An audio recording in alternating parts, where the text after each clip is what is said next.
Et si je te disais que tu pouvais trouver de l'or sous tes pieds et ça juste à quelques dizaines de mètres de profondeur? Hello, moi c'est Julia, je suis en maîtrise de géologie à l'Université Laval et je travaille sous la direction des professeurs Georges Baudouin et Christelle Laflamme. Et je pars sur la trace des glaciers pour voir ce qu'ils ont laissé derrière eux. Mon projet de recherche porte sur l'étude des glaciers et la dispersion des minéraux indicateurs d'un gisement d'or-cuivre qui s'appelle Upper Beaver, situé en Ontario. Et je travaille principalement sur 4 minéraux: la magnétite, la schillite, la chalcopyrite et l'or. Et avant de t'emmener avec moi sur le terrain, je vais te raconter l'histoire de la dernière glaciation. Il y a environ 20 000 ans, lors de la dernière glaciation, qu'on appelle le Wisconsinien, la grande majeure partie du territoire canadien était recouverte par une immense calotte glaciaire qu'on appelle l'Atlantis laurentidien.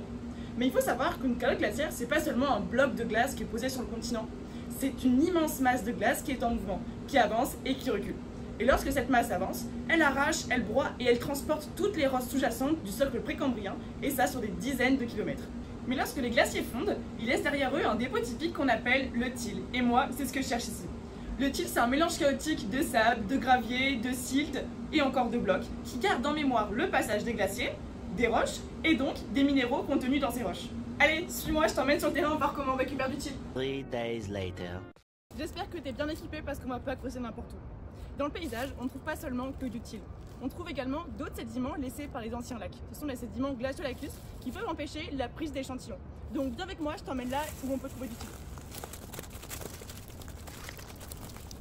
Bon, l'objectif ici, c'est de creuser un trou d'environ 80 cm et de récupérer tout le till qui se trouve directement sur le bedrock.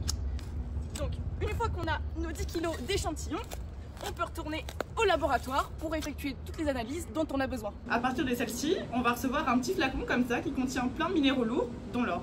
Une fois qu'on a notre petit flacon et également des échantillons issus de la minéralisation, on va pouvoir analyser leur chimie et les comparer grâce à des techniques de pointe comme la microsonde ou le LAICPMS.